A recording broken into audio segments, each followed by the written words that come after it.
आदाब नाजरीन, मैं हूँ शाहिद। मेरे YouTube चैनल टेक गैलेक्सी में आपका खैर मकदम है।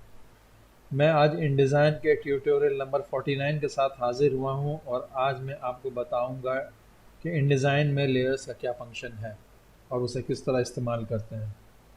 वीडियो शुरू करने से पहले मेरी आपसे गुजारिश है कि अगर आपने मेरे चैनल को सब्सक्राइब नहीं किया है तो उसे ज़रूर सब्सक्राइब कर लें और मेरे वीडियोज़ अगर पसंद आते हों तो लाइक भी करें और आगे शेयर भी करें। तो चलें शुरू करते हैं। डिज़ाइन में मैं एक फ़ाइल खोलता हूँ लेयर्स नामी, और यहाँ पे आप देखेंगे कि एक डिज़ाइन बना हुआ है, एक लेआउट बना हुआ है जिसमें कुछ इमेजेस हैं, कुछ टेक्स्ट फ्रेम्स हैं और कुछ ग्राफिक लेआउट्स भी हैं, और ग्रुप बना हुआ है बहुत सारे ऑब्जेक्ट्स का। तो इसको आगे हमें एडिट करने में दुश्वारी यूँ हो सकती है कि एक के पीछे दूसरा ऑब्जेक्ट्स मौजूद हैं यहाँ पे, और बहुत सारे छोटे बड़े हर तरह के ऑब्जेक्ट्स मौजूद हैं। कभी कुछ हमें ऑफ करके देखना होगा कि हाँ, अगर मैं इस जंगल बुक जो लिखा हुआ है इसको मैं अगर ऑफ कर दूँ, या ये अगर यहाँ नहीं होता तो ये डिज़ाइन किस तरह का लगता, या ये वाला डिज़ाइन अगर इस पेज में नहीं होता तो किस तरह का लगता ये डिज़ाइन। तो इस तरह से ऑन एंड ऑफ करने का हमारे पास कोई ऑप्शन अभी इस फ़िलहाल इस लेआउट में मौजूद नहीं है। मगर हाँ, इन डिज़ाइन हमें एक ऑप्शन देता है लेयर्स का, जिसके थ्रू हम कोई भी लेयर किसी भी टाइम ऑफ कर सकते हैं, लॉक कर सकते हैं, और एक लेयर से दूसरे लेयर में हम कॉपी भी कर सकते हैं। तो लेयर्स का पैनल यहाँ पे मेरे पास खुला हुआ नहीं है, तो अगर आपके पास भी लेयर्स का पैनल खुला हुआ नहीं है तो आप विंडोज़ में जाके यहाँ लेयर्स सेलेक्ट कर सकते हैं, या अपने कीबोर्ड पे F7 मारेंगे तो आपका लेयर्स का पैनल खुल जाएगा।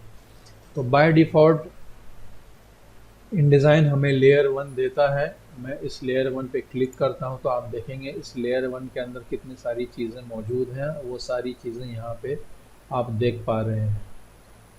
एक बात नोट करने वाली और है कि ये आप देख रहे हैं इसका कलर ब्लू है, और यहाँ पे जो टेक्स्ट है इसका कलर ब्लू है। ये जो आप देख रहे हैं, मैं इसे एनलार्ज करता हूँ।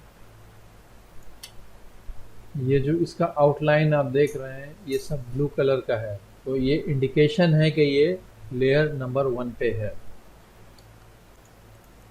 तो अब हम चाह रहे हैं कि इस डिज़ाइन को हम मल्टीपल लेयर में सेग्रीगेट कर दें, मतलब मल्टीपल लेयर में इसको डिवाइड कर दें।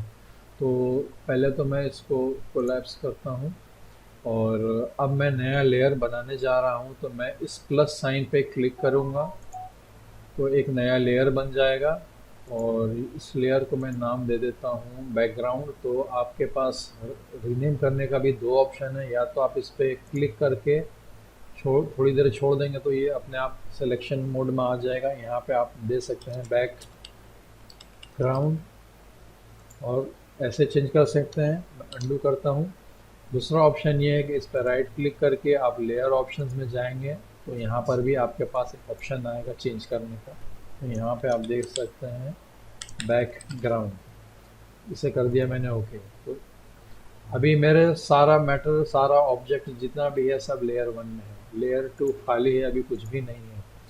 तो लेयर 2 को मैं रीनेम करता हूँ। मैंने इस पर क्लिक किया और इसका नाम देता हूँ टेक्स्ट। एक लेयर और क्रिएट करता हूँ और इसका नाम दे दूँगा मैं, क्या है ये शायद ग्राफिक्स है इसमें। तो मैं इस पर क्लिक करके ज़रा सा हटाऊँ, सॉरी, इस पर क्लिक किया, माउस हटा के फिर क्लिक करूँगा तो आप देखेंगे कि रीनेम हो जाने, रीनेम का ऑप्शन हमें देगा ये, मतलब टेक्स्ट सेलेक्ट हो जाएगा। आप उसको रीनेम कर सकते हैं। तो इसका नाम मैं दे देता हूँ graphics and objects and shapes. तो अब मैं टेक्स्ट मैटर्स जितने भी हैं उसको मैं लेके आना चाह रहा हूँ इस वाले लेयर में। तो पहले तो मैं इसे यहाँ ऑन कर दूँ, देख लेता हूँ यहाँ से क्या क्या है। ये रहा टेक्स्ट मैटर। मैंने कंट्रोल प्रेस किया, सॉरी शिफ्ट प्रेस किया और इस पर क्लिक किया तो ये सेलेक्ट हो गया। इस पे क्लिक किया तो ये भी सेलेक्ट हो गया, और क्या है, और कुछ नहीं है।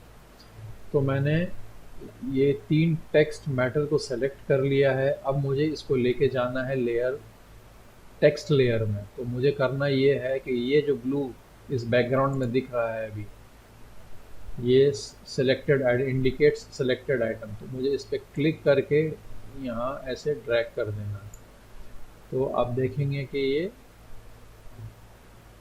लेयर टेक्स्ट लेयर में चला गया। अब उसका इंडिकेशन कैसे पता चलेगा, अब आप देख रहे हैं कि ये जो टेक्स्ट मैटर है, जो 2 कॉलम बने हुए हैं, ये रेड हो गया है। ये किड स्टोरीज डॉट टेस्ट, ये भी रेड हो गया है। और ये जंगल बुक जो लिखा हुआ है, ये भी रेड हो गया है।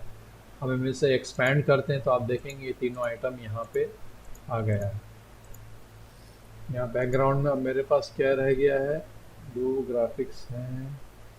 और अच्छा, ठीक है,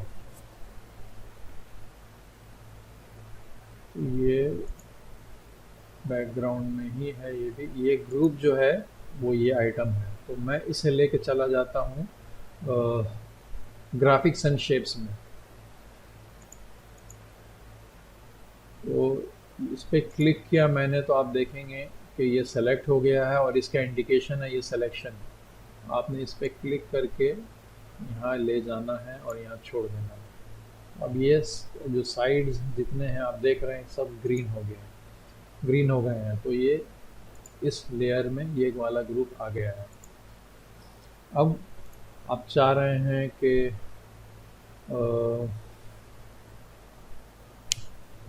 इस लेयर में जो भी टेक्स्ट है, टेक्स्ट लेयर में जितना भी है ऑब्जेक्ट्स है, उसको सेलेक्ट करना है आपको। तो उसके लिए आप इस टेक्स्ट वाले लेयर पर राइट क्लिक करेंगे और सेलेक्ट आइटम्स ऑन टेक्स्ट करेंगे। तो आप देखेंगे टेक्स्ट लेयर में जितना भी आइटम है सब सेलेक्ट हो गया। मैं अभी डिलीट में मारूंगा तो सारा टेक्स्ट आइटम जो है डिलीट हो गया है। मैं इसे अनडू करता हूँ। आप चाह रहे हैं कि बैकग्राउंड लेयर जो है मेरा वो लॉक रहे, ताकि मैं टेक्स्ट इधर से या उधर कहीं करूं तो गलती से मेरा बैकग्राउंड मूव ना हो जाए। जैसे कि ये अभी बैकग्राउंड मूव हो गया गलती से, तो ये ना हो। तो उसके लिए मैं क्या करूँगा, इस पर क्लिक करूँगा यहाँ पे। तो अब ये मेरा लेयर लॉक हो गया है, बैकग्राउंड वाला लेयर। अब ये चाहे जितना है इसको हिलाने की कोशिश करूँगा, ये नहीं हिलेगा, ये यहीं पे लॉक हो गया है। अब मैं बैकग्राउंड लेयर को ज़रा सा ओपन करता हूँ। आप देखेंगे यहाँ पे 2 इमेजेस हैं, जिसमें से ये वाली इमेज हम देख पा रहे हैं, और इसको मैंने क्लिक किया तो ये वाली इमेज ऑफ हो गई। अब इस पर क्लिक करूँगा तो अब ये वाली इमेज आ गई है।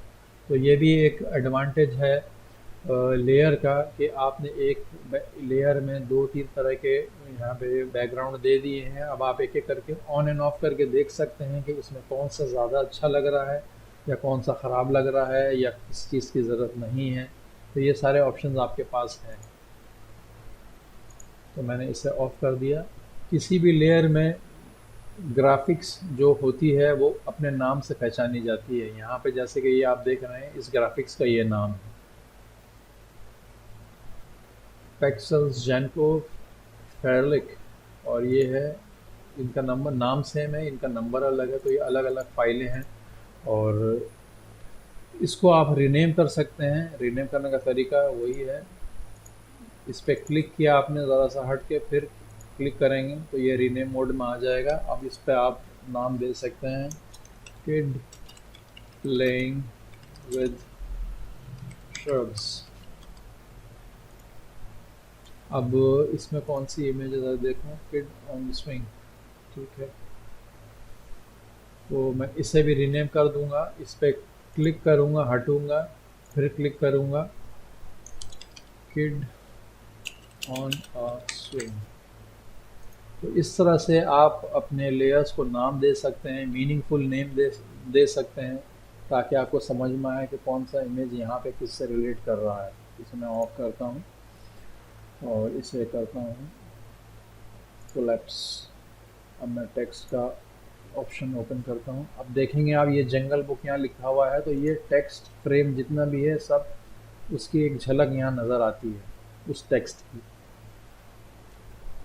अब चूँकि ये मैटर बहुत सारा है, तो आप देखेंगे कि उसकी एक ज़रा सी झलक यहाँ पे आप देख पाएंगे। इस इस टेक्स्ट की एक ज़रा सी झलक यहाँ देख पाएंगे। अच्छा, एक चीज़ और, मैंने इस जंगल बुक पे क्लिक किया तो ये सेलेक्ट हो गया है, और इस पे क्लिक करूँगा तो ये सेलेक्ट हो गया है। अगर मैं यहीं से सेलेक्ट करूँगा तो आप देखेंगे किड स्टोरीज और टेस्ट सेलेक्ट हो गया है। तो मैं इसको भी एक मीनिंगफुल नेम दे देता हूँ। इस पर क्लिक किया मैंने, हट गया यहाँ से, फिर क्लिक किया तो हेडिंग, और इस पर क्लिक किया, ज़रा सा हट के फिर से क्लिक किया, और इसका नाम दे दूँगा बॉडी मैटर, और क्लिक किया, छोड़ के फिर क्लिक किया, और इसका दे दूँगा साइट नेम। तो इस तरह से आप मीनिंगफुल नाम दे सकते हैं। अब आते हैं ग्राफिक्स। इसमें एक ग्रुप है, इस वाले लेयर में एक ग्रुप है। अब मैं इस ग्रुप पे क्लिक करूँगा तो इस पे एक टेक्स्ट फ्रेम है। टेक्स्ट फ्रेम कौन सा है? आई गेस ये वाला है टेक्स्ट फ्रेम। इसको सेलेक्ट करके देखते हैं। ये रहा किड्स एंटरटेनमेंट ग्रुप, ये टेक्स्ट फ्रेम है। ये टेक्स्ट फ्रेम आइडियली इसमें होना चाहिए था, जिसमें मैंने सारे टेक्स्ट रखे हैं। अगर आप चाह रहे हैं कि इस हेडिंग को इस ग्रुप के ऊपर लाया जाए, तो अब ये टेक्स्ट वाला लेयर ऊपर ले आए इसके। अब छोड़ देंगे तो आप देखेंगे, मैं लास्ट करता हूँ जैसा हेडिंग नीचे करता हूँ तब समझ में आएगी बात।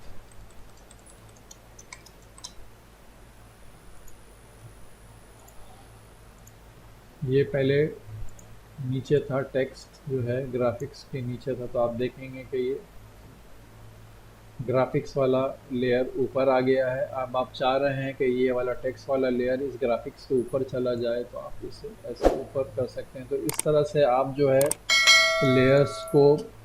लेयर्स की स्टैकिंग कर सकते हैं, ऊपर या नीचे जिस तरह से आप चाहें कर सकते हैं। किसी लेयर को आप हाइड भी कर सकते हैं। फर्ज करें आपको ये वाली हेडिंग चाहिए ही नहीं, तो आप यहाँ जाएंगे टेक्स्ट में और ये हेडिंग को यहाँ से ऑफ कर देंगे, तो ये आपकी हेडिंग जो है यहाँ से ऑफ हो जाएगी। और बैकग्राउंड में क्या है, ग्राफिक्स में ग्रुप है, ग्रुप में टेक्स्ट फ्रेम है, ये आपको नहीं चाहिए तो यहाँ से आपने इस ग्रुप से ऑफ कर दिया तो ये भी चला जाएगा यहाँ से। अब आप चेक करके देखेंगे, हाँ ये पेज आपको पसंद आ रहा है तो इसी को फाइनल कर देंगे। और अगर पसंद नहीं आ रहा, आपको टेक्स्ट फ्रेम चाहिए, आपका क्लाइंट बोलता है नहीं मुझे यहाँ पे टेक्स्ट फ्रेम चाहिए, तो आप यहाँ से सिर्फ उसे ऑन कर सकते हैं। तो इस तरह से आप अपने डॉक्यूमेंट को, अपने डिज़ाइन को ऑर्गेनाइज करके रख सकते हैं लेयर्स के थ्रू। तो जनाब, आज की वीडियो में बस इतना ही है। आपसे मिलता हूँ अगले वीडियो में किसी नई टॉपिक के साथ।